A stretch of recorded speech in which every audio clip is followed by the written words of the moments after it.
I need it. Okay. So you have 3 of the 8 current board members of Minnestar here. So if you have questions, happy to offer input, but we also have other folks here who can speak to those things as well. A little bit of background on me. So I've actually, I hold the title for the most presentations ever at Minnebar. I've done 17 now. And I've been to every Minnebar. And for those of you that, how many people is this one of your first or second? And there's Adrian. Adrian is also a board member. Just for context, the last few years, Minnebar has been about like this. It's been here at this location. It's been, say, around 1,200 people, and around 100 sessions. If you go earlier than that, Minnebar was a much different event. The very first Minnebar was actually held in the Warehouse District, had about 120 people there, and all of the sessions, by the way, were done that morning, right? So it was a true bar camp style, just the board, you wrote what you were going to present on a slot, and people showed up. So one of the things that we've really strived with Minnebar, as Minnebar has grown, is some of the things that are traditional bar camp type things we have left to the side, or we changed a little bit. So we have a sessionizer, and there's a way to kind of indicate interest and algorithmically identify where people are going to present. But we've tried to retain a lot of what we think makes a bar camp, with voting with your feet and having everybody is a participant. There's no spectators, that kind of stuff.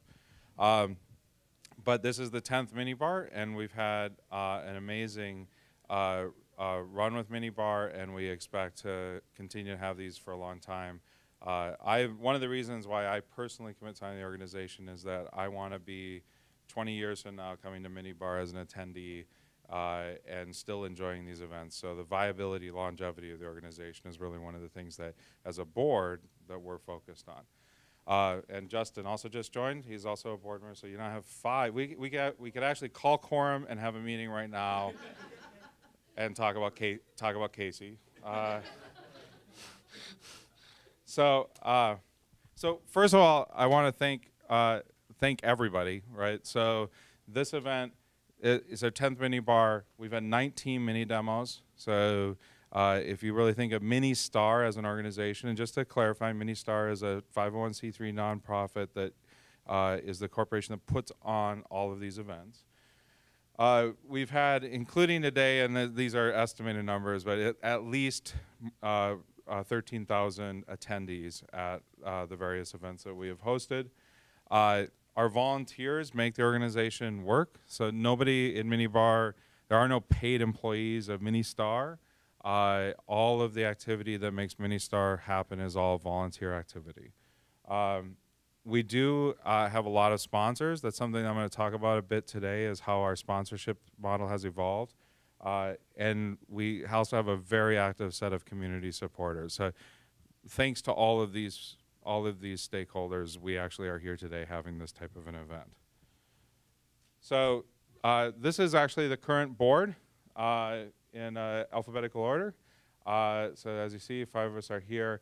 A couple of things that you note, we've gotten more organized as a board. So one of the things that you'll see now is that we have the official positions that each board member has. So I'm chairman, which actually is kind of mainly means I have to set the schedule, which is I suck at, which our other board members can certify. So I'm chairman. Adrienne is president of the organization, so she operates as the designee who can sign a contract and who can negotiate on behalf of the organization. Casey Helbling is our secretary, so he's responsible for making sure that meetings are kept from board meetings and that the logistics are all put together. And Sana is our treasurer, who oversees the kind of financial aspect of the organization and the monthly P&Ls and all that stuff. We also have now, as a board, we have 3 different committees of the board. And this is something that we really formalized, I think it was about 3 years ago, maybe even just 2. But The committees of the board are where the actual work happens. So as a board, we meet every other month, and the committees meet, many committees meet monthly or every other month, or they meet ad hoc as appropriate for the work. The event committee meets pretty frequently coming up to an event. But these are the committees where work actually happens. So we have an event committee, revenue committee, and executive committee.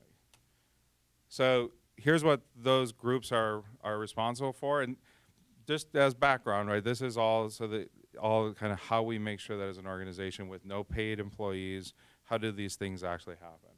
So the event committee is the one that you are the most familiar with. They're the ones that actually make sure that these events happen.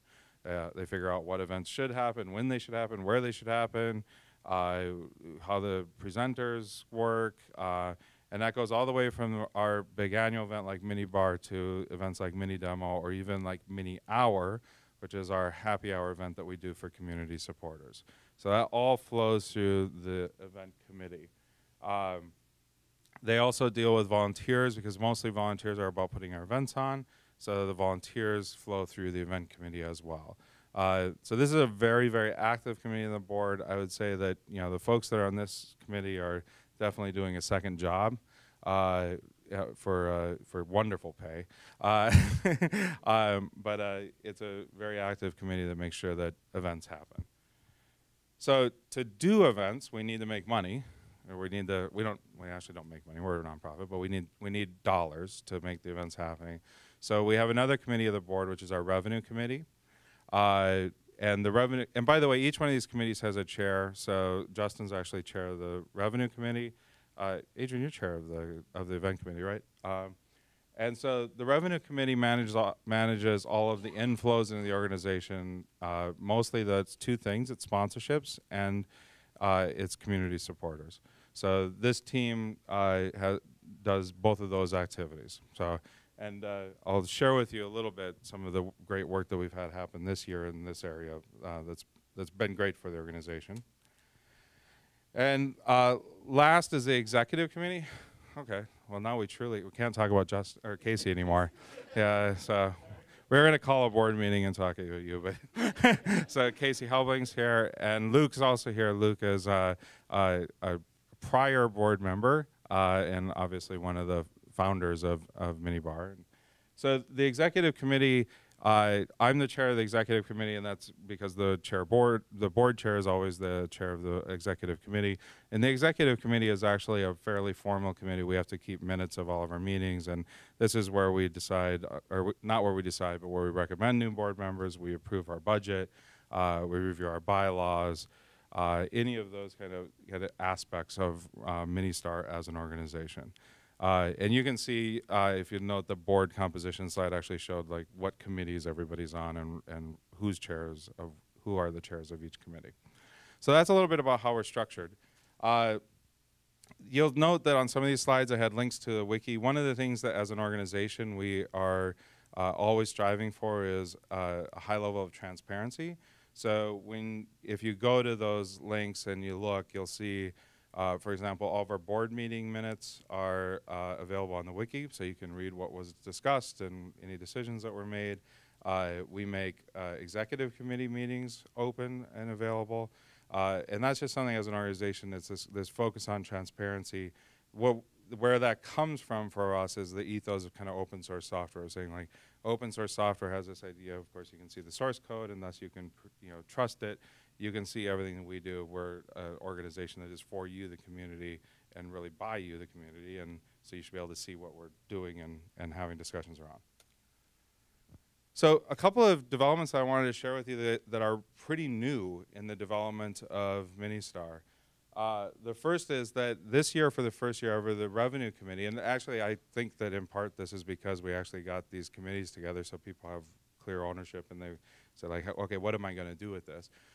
The revenue committee got together, really looked at our sponsorship levels and looked at how we do sponsorship. So just for reference, historically it was kind of catch as catch can. So when we needed to raise money for Minnebar, we'd go back to sponsors, or we'd go back to a sponsor that was expiring, and new sponsorship development was kind of, well, I know somebody, okay, we'll send them an email, and it was kind of pretty ad hoc.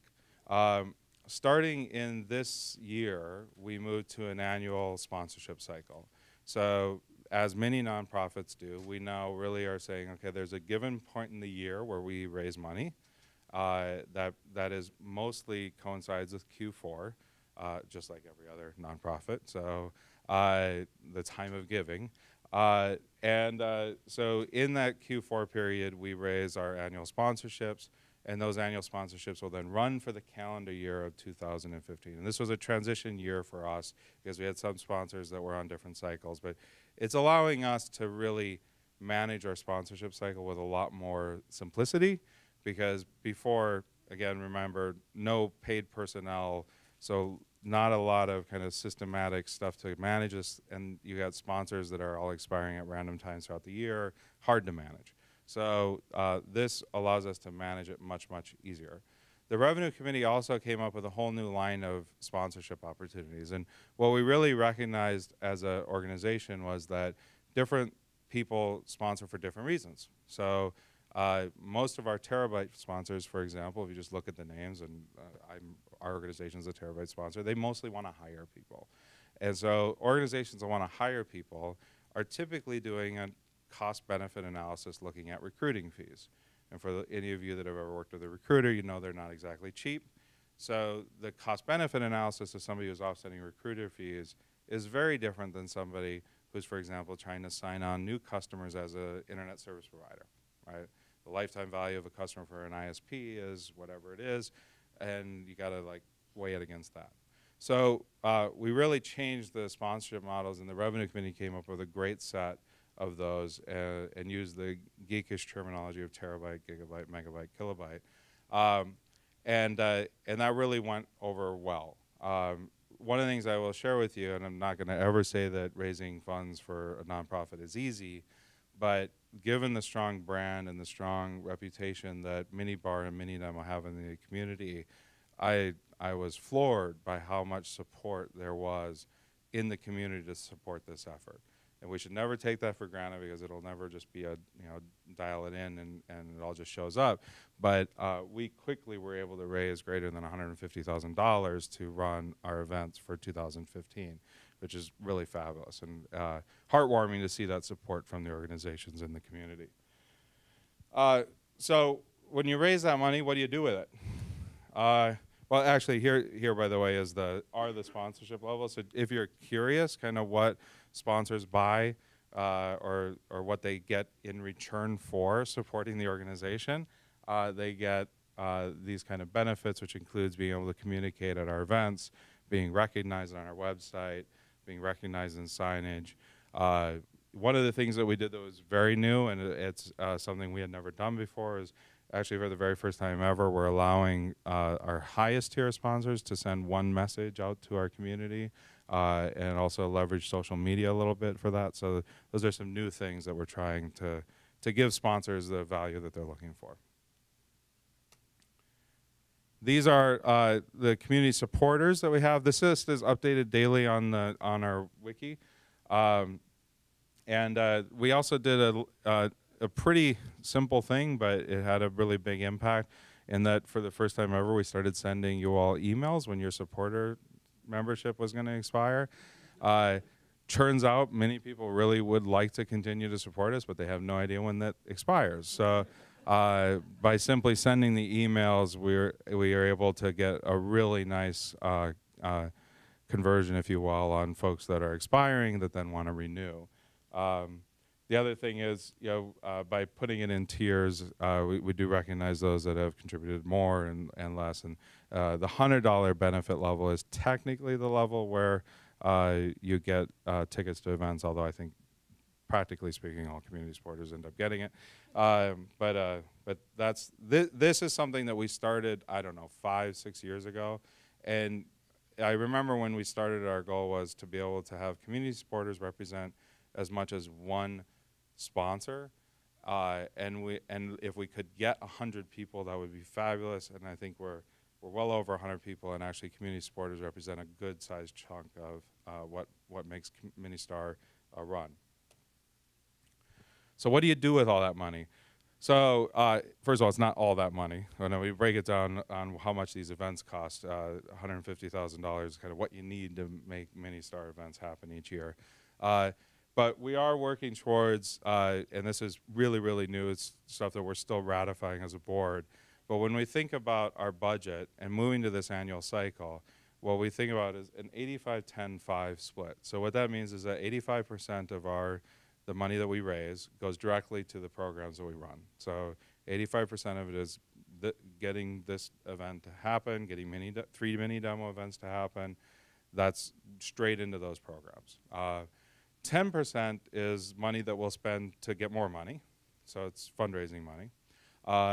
Just so you know, like one of the things that we do there is for mini demos, notably, we will do a sponsor event right before mini demo. So that's an opportunity where like we get people who aren't sponsors to come in and meet with other sponsors, because that turns out to be the best way for us to get new sponsors is they talk to other sponsors and other sponsors say, well, this is why I support Minnestar, and they go, right, I should support Minnestar too.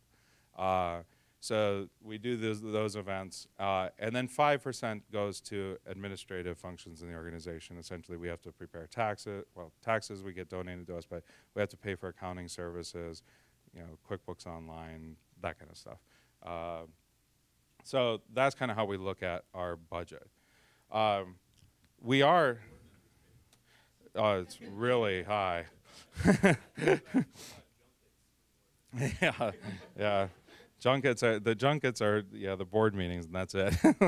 So so that's how we run our budget. Just so you all know kind of how the dollars flow. So an event like today costs about $48,000 to put on. And an event like Mini Demo costs on average around $25,000. So some of them, I don't know, how many were at the one we did at the Guthrie? You know, so that was a little bit more high class. That was a little bit higher. And when we do the ones at, say, like the Riverside Theater, those ones are pretty much less expensive. For Mini Demo, the venue itself is one of the most expensive aspects that we have. I know. There's just pork everywhere. I mean, you just get a lean operation. So yeah. So and mini bar events have for the last while been around 1,000 people, and mini demo events. The one at the Guthrie was our largest mini demo event, but on average you can think of those about 600 or 700 people. So we're also as an organization, we've added a new thing, which is and this is something that's very common in nonprofits, but we are establishing a reserve. So the reserve is essentially a way for us to make sure that if things did not work out well in our sponsorship cycle, how do we ensure that we are not so starved for dollars that effectively means we don't have an organization. If we missed one sponsorship cycle, we still should try to weather that storm and make it to another one. So what we've done, and this is something that we'll be ratifying as a board over the course of the remainder of the year, but what we're looking at is establishing one mini bar as a reserve, which effectively means that around $48,000 will go into a reserve and allow us to know that that's always in the bank. So what we've done as an organization, and this goes to my comment about durability and our ability to make sure that we always will have these events, is what we've done as an organization this year, when you look at it in retrospect, is I think really, really critical. We've made sure that from a cash flow basis, the organization is always operating directly out of cash. So when we raise all of our funds in Q4, and our budget is determined off the fundraising campaign that we ran in Q4. So our budget is always post our actual fundraising amount. We can then determine from that budget really, okay, well, based on that, 85% goes to program. That's how much the programs have. If the fundraising came in high or low, we know kind of where that would be. We will take the reserve out of that so that we can fully fund the reserve. But it makes sure that just as an organization, we have a lot of fiscal, we're fiscally conservative in that. We're never operating in debt. We're never kind of waiting for that sponsor check to show up and the hope that the caterer's bill doesn't get there before the sponsor check shows up.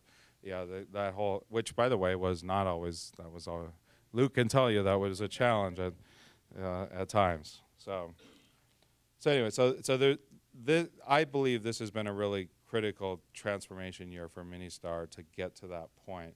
And it lays a really healthy bedrock for us now to be able to run that cycle for the foreseeable future. No, we have a reserve and that we can manage that.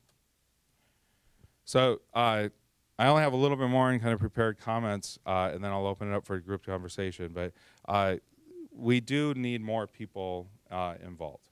So one of the things that I think when you come to the event, you come and there's volunteers at the table and things are happening. That's wonderful, but we continue to need more volunteer help from the community. So where we particularly need it is volunteers on things like system administration. You want to run a web server for us? We'd love to have somebody run a web server. Development. Oddly enough, those are some of the areas where we have a hardest time, given our community, it's one of the things that we actually have a harder time getting people to volunteer for. We want to continue to get more community supporters. So if you're a community supporter, spread the word. If you're not, please become one. Any dollar amount. $5 gets you on the list as a community supporter. And the other thing that we constantly look at as an organization is we still, even though having I'm a 10x Minnebar attendee, to me it's like, well, doesn't everybody know about this? It's shocking how many people do not know. We haven't had a very high profile in the press. We haven't, so there's still, it's always surprising how many people just don't know about the event. So, yes?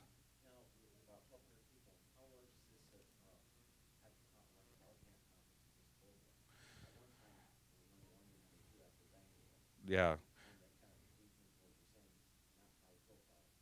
Right.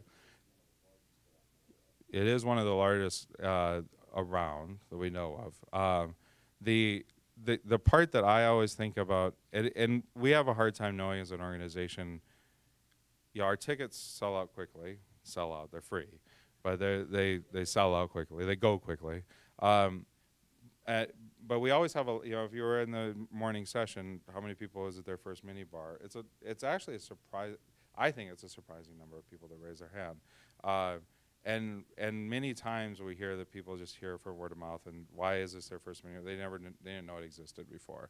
So we're not sure. I don't know what that all means, but there's still just too many people that are like, yeah, I've never been. Oh, really? That happens? Like, they just don't know about it. And I don't know. At the end of the day, maybe that just gets us to sell out 4 times faster. And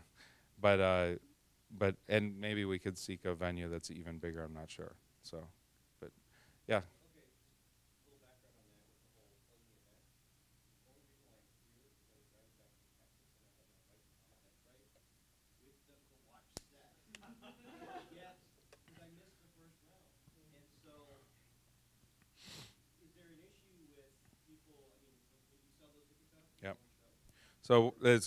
So this is one of the things that people ask us probably the most. Like, how do you manage that? So we generally have a good idea how many people don't show percent-wise. So we can, like, when we release tickets, we generally know it's something like 30%, 30 to 40%. Yeah. Yeah. Yeah. So we oversubscribe for that, right? Like we if everybody showed up, it'd be pretty tight. So we plan for that, and absolutely, like, Minnebar. For some reason, Minnebar seems to routinely happen on the best Sunday of the year. Yeah. So, but the ticket thing, I can't tell you how many times we belabored various concepts. The one thing that as an organization we're committed to is that they are free. We've talked about things like a down payment. You pay $10, you get 10. Horrible logistics nightmare, right? Like to deal with that. We've talked about things like 3 strikes, you're out. Like if you take tickets to 3 of our events and then you don't show 3 times, that you're on some gray list where you get third. You're not immediately allowed to register. Like, you're punished for that. Again, administratively nightmare. It seems like the easiest thing for us to do is just oversubscribe and try to manage it to the best of the best. So.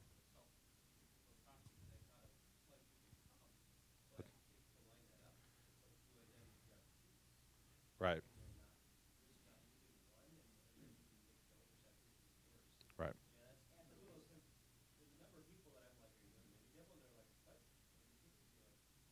right, right. You were you gonna raise your hand? Yeah, yeah.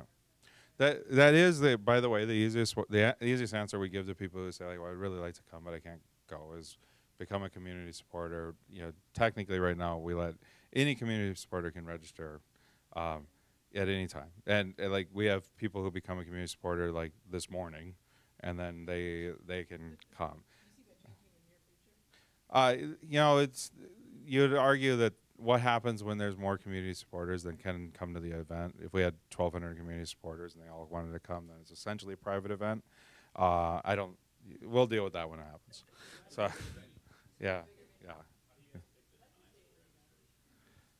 How do we pick the times? I'm not familiar.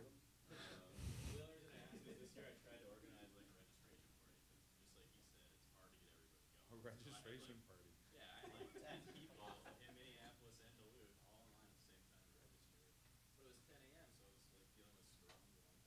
People are working. Yeah. We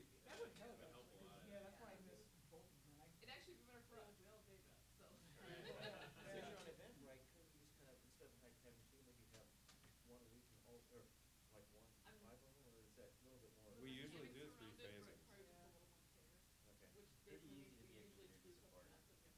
Yes.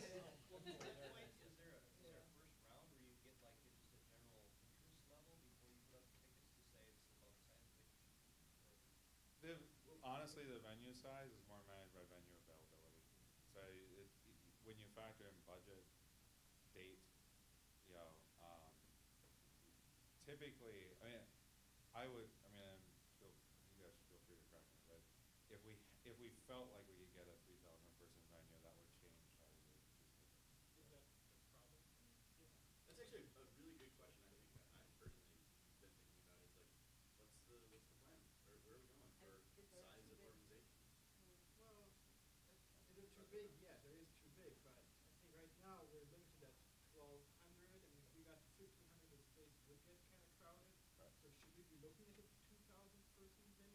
So what I would say is on the wiki we actually have the venue requirements for Minnedemo and Minnebar.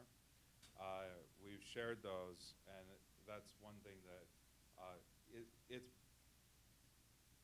I'd love to say that there's 10 different options for us to have a minibar. You look at the venue requirements; they're pretty. There's not a lot of places. So this works really well because the combination of super large spaces for the morning event and small spaces for a group of 40 people is pretty rare to find. Um, and we will share, we do, the event committee particularly we have a bias against hotels. We don't want the Hilton. Yeah. So by definition, hotels are less fun. So, yeah, Luke.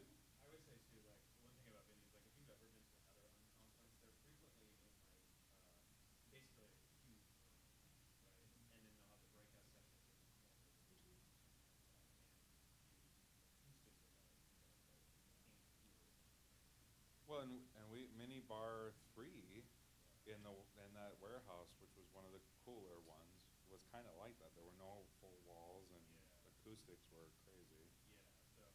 Yeah.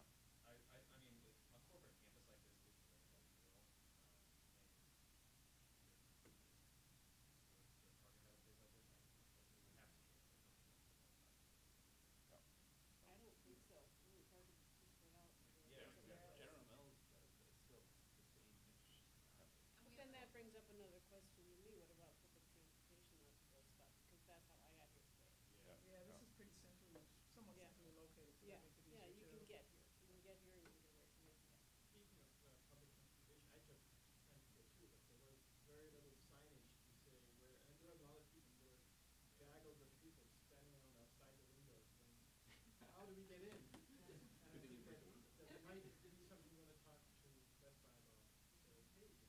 I will say just so I mean, Best Buy is a really gracious host to let us use this space this way, and I would say, I mean, we have Best Buy's grown with the organization, right? Like so, yeah. I think I'm not totally sure the first couple that were here, but I think they were mostly because Robert Stevens, the Geek Squad guy, said, "Hey, let's do this," and he could make it happen. And this year we've actually had a pretty formalized relationship, but I've also noticed lots of Best Buy support, and the air conditioning is not going to shut off, or like it did last year. Um, so they really have done a lot to cater and help us as an organization be here in our space. So uh, yeah, it is. Yeah. Well, they're the venue sponsor, so they're recognized in kind. Yeah. Yeah. Yeah. Yeah. Just kind of on this kind of vision and mission here. I know a few years back there was a mini spark. Are you guys thinking about other kinds, or is it really how do we execute well at these subset of events? Or are there other ways that you see yourself fitting into the tech ecosystem of promoting entrepreneurship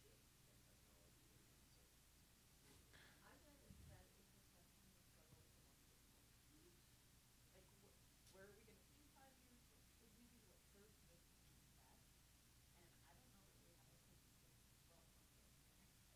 I would like to flip it though and see what people think. I mean, we do Minnebar and Minnedemo, and Jamie brought up that's a ton to do for the team that we have. So, in order to expand, we would need additional help and people to get involved. So, but I would say, what do you see as valuable? Like for me, that I think would be great is something like mini made, kind of like Boston built, where there is a way that we could each put on our products made in Minnesota stamp, and then have a directory associated with Minnestar made sense to me as a place where then we can just kind of say made in Minnesota for software and technology. That's one thing that I think would be cool, because I'd like to, I just found it in an app one time that everything was like Boston built, and I'm like, oh, that's cool, like they're proud, and maybe, so that's just one. But I know that takes work. It takes people who really own it, all of that kind of stuff. Is it also,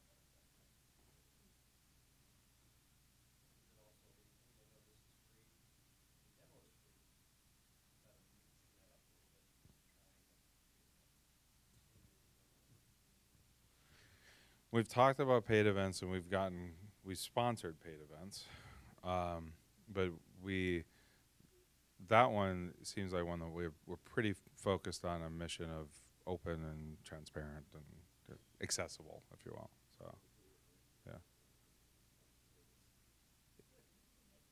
yeah. Oh. Yeah, you've got a question. Yeah, I was just curious, what's the overall vision for Minnestar? Like, what's the future look like? What direction is it going with? What is the organization about? I know about the various events.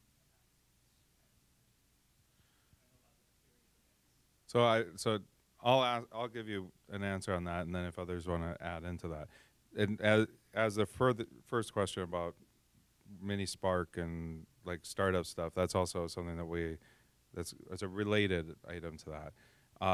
What I always tell people is mini star to me is the base force in the community. Like this 10 years going, you look at it's not just smart things, right? It's Code 42, the crash plan was first demoed at Minnedemo. Zencoder sold to Right Cove, first demoed at Minnedemo. Smart things. I mean, those are things that the way I look at it is that Minnestar serves as a catalyst. It's in our mission to catalyze the technology design and startup community in the city.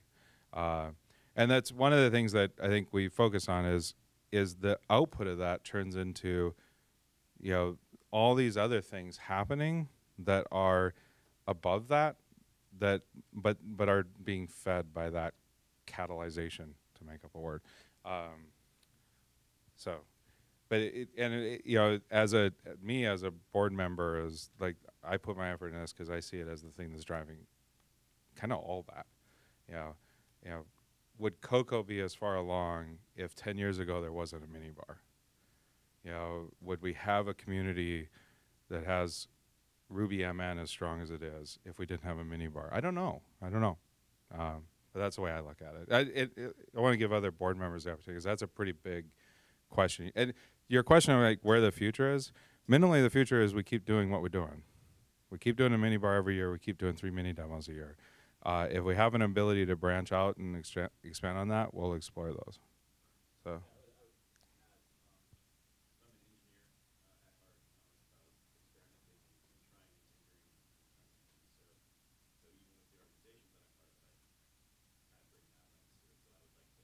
Personally, I'd like to see us experiment around the edges a little bit about where we can go and what we can be. And if it's like what you're talking about here with some sort of a directory, or we've had conversations around Accelerate or Spark or other sorts of like data.NN kind of stuff. Like we've had lots of conversations about a lot of different things. I'd be interested in messing around with that a little bit, see where it goes. And I think we're in a comfortable position with our brand where I don't think it would hurt if it doesn't pan out to be a huge success. And we go back to the 3 demos and the minibar and continue that. So it's kind of where I think my vision of the organization is. But Yeah. wherever it goes. And one thing I would add to that is core is we do know there's a couple of things. So we're not going to do events to make money, right? So like if you look at most event organizations, essentially just like O'Reilly events, right? Well, the O'Reilly events say, boy, I bet there's some money to be made if I did a thing on wearable tech. Okay, well, let's get some sponsors. And like, it's just, there's an ROI, right? It makes sense. So, and we decided long ago, there won't be events for that. Like if you could say, well, we have plenty of sponsors to do 7 mini demos, right? And maybe we would, but we're doing that based on content, not on the availability of sponsor dollars. So, you know, many of you might know like the collaborative, which no longer exists, but like the collaborative events they're commercial events made to raise money, and that's so that's one thing that we do know we're not about. We're not going to create content to meet a revenue opportunity from sponsors. So. I just want to point out one little pro because this water selling maybe last year, maybe it was 2 years ago. Tech.mn and we partnered and we put on something called Startup School. And so that was a break-even event for us, but it was an event where money was charged. And this, that was the first one, and it was really successful, and then we kind of let it go. So like I feel like we launched it, and then it's like their thing. But we helped take it off the ground. It's a paid event for them. We're not getting into the paid event space, but we were able to kind of catalyze that. So that was like the first time we really tried doing that. I think it worked well, but you know, we keep our brand close to our hearts, and we worry about things. But I think that one worked well. And I think they did a great job with it. One of the like partnership with Tech.mn, have you guys considered like partnerships with, I think you guys have had partnerships with Maybe Analytics, or thought about doing like partnerships with them, or even like Life Sciences Alley or something like that? The only group. Once you get through, there's just so many different things that just, what's going on here? They haven't had anything formal on that, so. We're thinking about acquiring Indiana.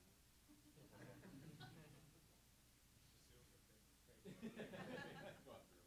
I was going to say, though, a compliment to the organization, being involved in other tech associations and so forth, to see the outpouring of our corporations in support, like the Guthrie event, I was just, my mouth was dropping. I mean, all of the Target people, and that's really fun to see because we've seen them kind of be inside, but it's also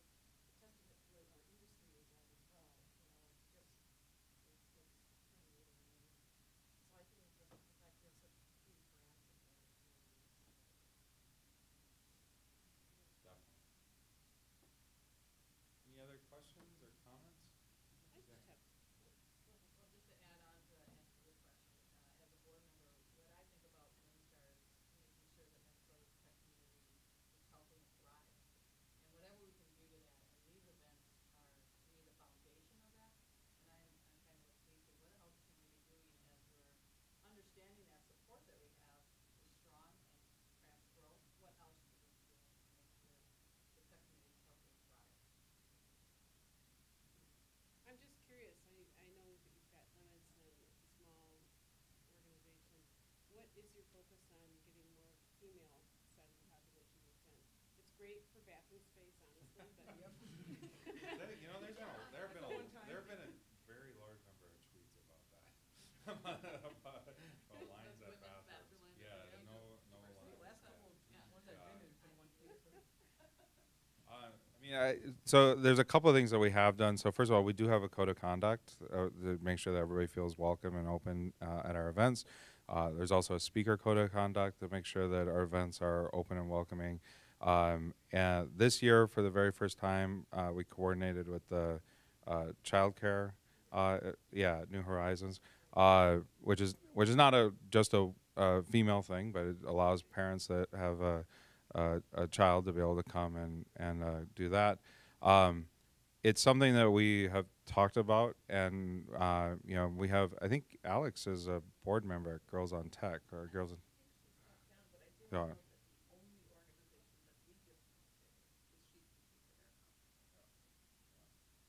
So it definitely is something that we think about, talk about, and try to improve on every year.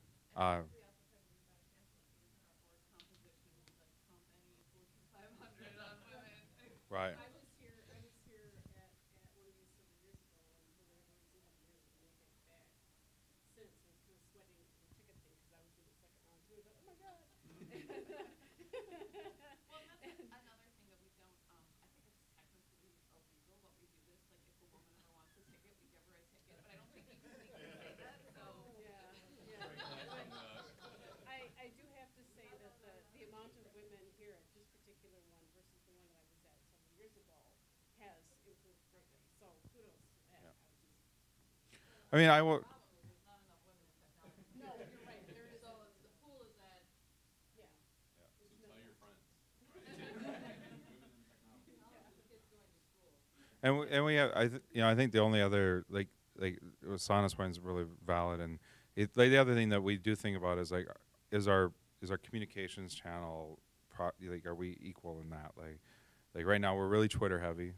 Like we don't do anything on Facebook, we don't do anything on Pinterest, nothing. It's just Twitter.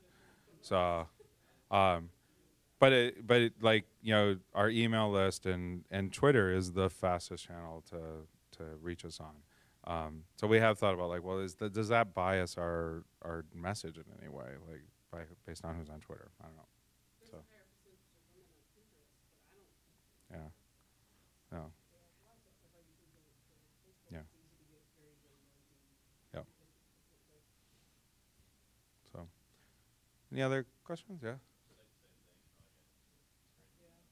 Thanks for coming. Yeah.